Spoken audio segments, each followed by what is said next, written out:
Well, there are still 6 months to go until Hungary goes to the polls in parliamentarian elections, but things are already getting heated. The government's claiming the billionaire George Soros is trying to interfere in the country's internal policies. But Soros, who was born in the country, is fighting back. Sameera Khan has the story. Billionaire George Soros versus Hungarian Prime Minister Viktor Orban. Well, the two seem to be at war.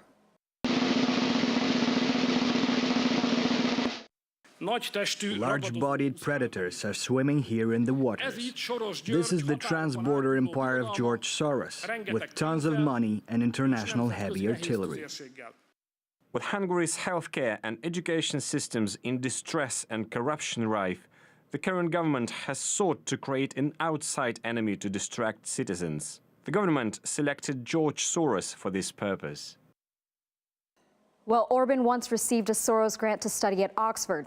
So what made him turn against the billionaire? And why can't the Open Society Foundation's founder and the Hungarian leader stand each other?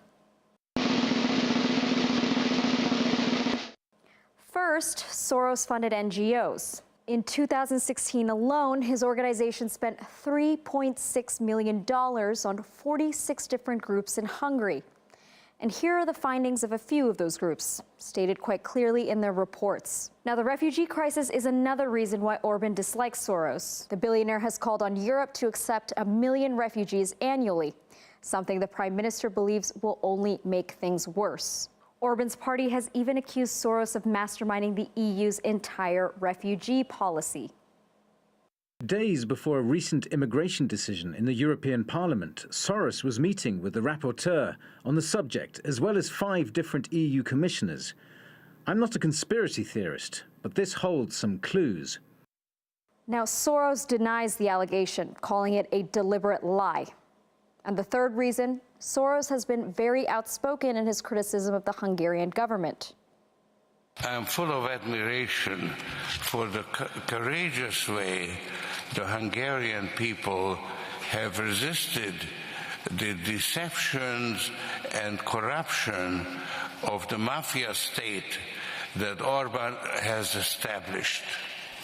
Because of all that, Orban has a personal battle against Soros, launching a nationwide television and billboard campaign against him back in July.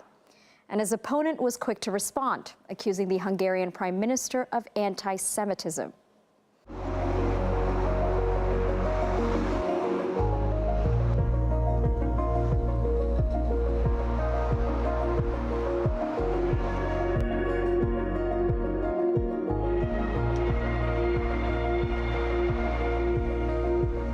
The campaign is reminiscent of Europe's darkest hours.